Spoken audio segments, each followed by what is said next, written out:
Қайырлы күн достар, менің арнама қош келдіңіздер. Бүгін біз сіздермен ең керемет сырники дайындаймыз.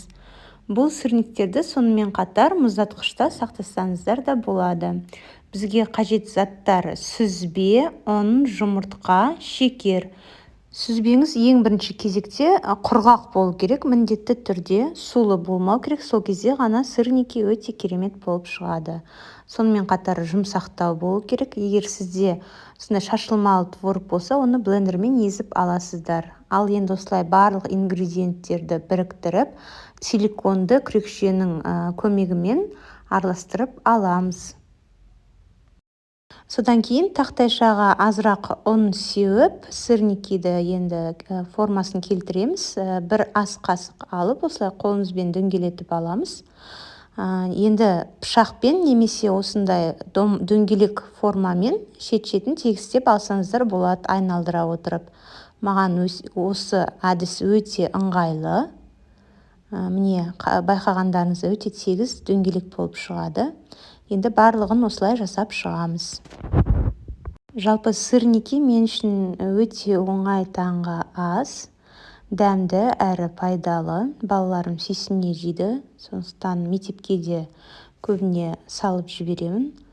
Енді осылай сырниктердің барлығын формасын келтіріп алғаннан кейін бір шетке бір тысқа қойып шығамыз. Содан соң қуыруды бастаймыз. Ол үшін табамызға сұйық майды құйып, сырниктерді біртіндеп қойып шығамыз. Оттың асты міндетті түрде орташа болу керек, қатты немесе баяуға қоймайсыздар. Ал енді екі жағын қызартып аламыз, қуырып. Әр беті шамамен 3-4 минутта осылай қызарып шығады.